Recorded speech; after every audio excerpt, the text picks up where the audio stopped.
श्री सद्गुरुदेव भगवान की जय। श्री आचार्य महाप्रभु की जय। आइए हम और आप आज की चर्चा को श्रवण करते हैं। शिष्य जिज्ञासा कर रहे हैं, हे संशय के मूषक का विनाश करने वाले विडाल स्वरूप सद्गुरुदेव, आप श्री के वचनों को श्रवण कर यह निश्चय होता है कि यह जगत जो भिन्न भिन्न आकार प्रभृत प्राणियों से भरा परिणामशील जड़ चेतनात्मक दिखता है, न सत्य है न असत्य है और न सत्यासत्य है। यह पूर्णतम परब्रह्म परमात्मा पुरुषोत्तम भगवान का सच्चिन्मय विलास है, जो परमात्मा में ही प्रतिष्ठित है। निश्चय है कि लीला प्रिय परमात्मा ही अनेक रूप से दृश्यमान हो रहा है। अतएव यह प्रतीयमान दृश्य जगत नहीं अपितु सत्य स्वरूप परमात्मा ही है।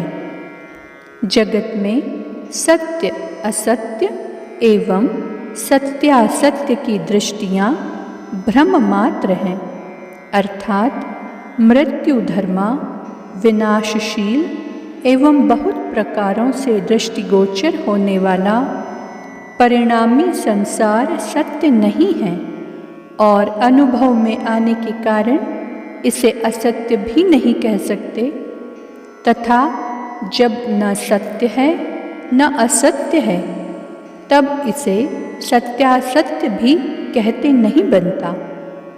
सत्य एक अद्वय पूर्णतम परब्रह्म परमात्मा पुरुषोत्तम भगवान ही हैं। उनकी अखंड सत्यता से उनका चिद विलास भी परमात्मा स्वरूपत्वात् सत्य है। गुरुदेव, वत्स, तुम्हारी सुमेधा सम्यक ज्ञानार्जन करने वाली सूक्ष्माति सूक्ष्म है। यही कारण है कि मेरी कही हुई वार्ता का ग्रहण तुरंत तुम्हारी बुद्धि का विषय बन जाता है, जो मेरी प्रसन्नता का हेतु है। तुम जैसे शिष्य को प्राप्त कर धन्य हो गया मैं। शिष्य, हे दयालो, आप श्री अपनी अहेतु की अनुकंपा के अधीन होकर शरणागत शिष्य के हृदयाकाश में अपने बोध विग्रह के सूर्य को उदित कर स्वयं प्रकाशते हैं।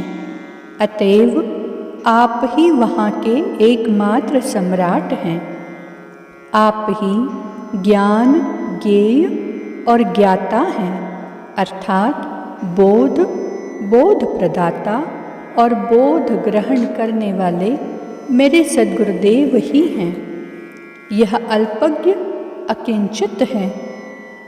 आपकी भगवती भास्वती कृपा की जय हो।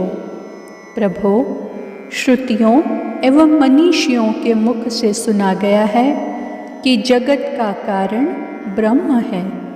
कृपया इसके प्रकार को समझाने का कष्ट करें।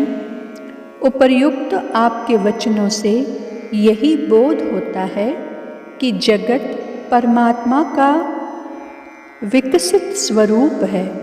अस्तु, यदि ऐसा ही है तो परमात्मा को कारण कहना कैसे संभव एवं सुसंगत है? गुरुदेव, वत्स, वास्तव में परब्रह्म पुरुषोत्तम भगवान न कार्य हैं, न किसी के कारण हैं और न कोई उनका कार्य है, क्योंकि वे अखंड सत्ता वाले परब्रह्म परमात्मा अपने स्वरूप में सदैव एक रस संस्थित हैं। परिणाम न होने के कारण उनमें कारण, कार्य, धर्मी, धर्म आदि विशेषणों का अभाव है।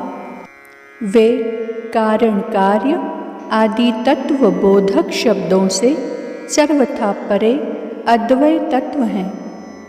श्रुतियों एवं सूक्ष्मदर्शियों का परब्रह्म परमात्मा को कारण कहकर समझाना अज्ञानियों के परमात्म साक्षात्कार एवं बोध के लिए है।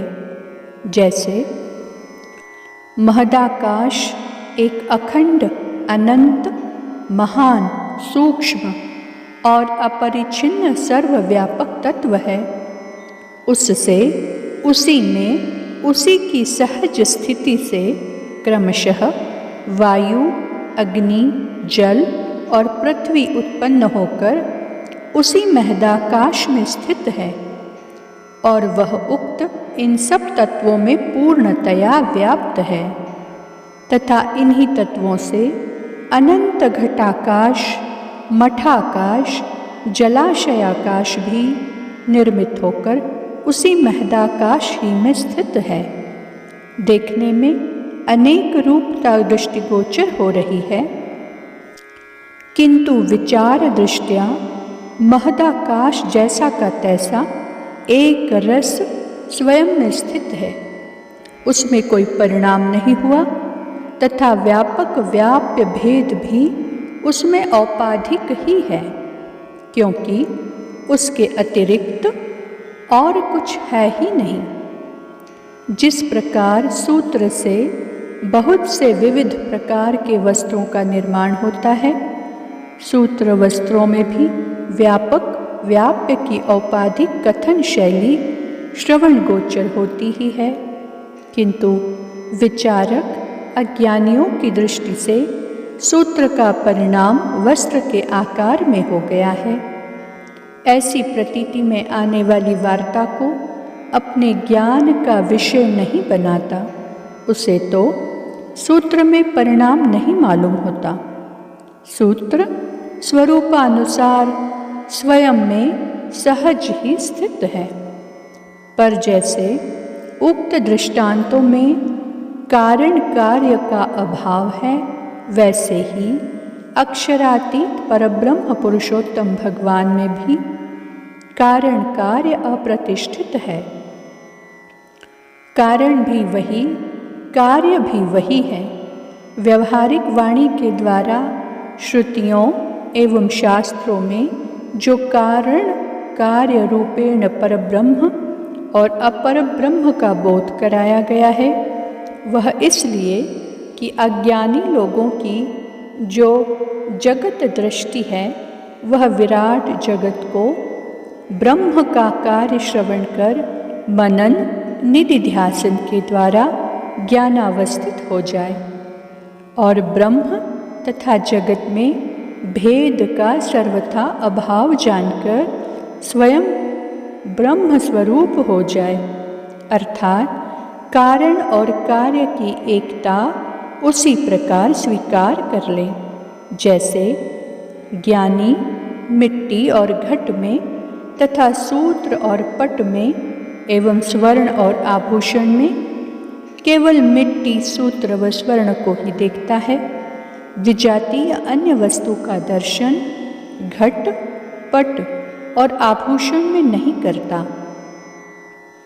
हाँ, अज्ञानी भले अज्ञान की प्रधानता से घट, पट, आभूषण में अनेकों नामों रूपों का अवलंबन लेकर अनेकता का दर्शन करे।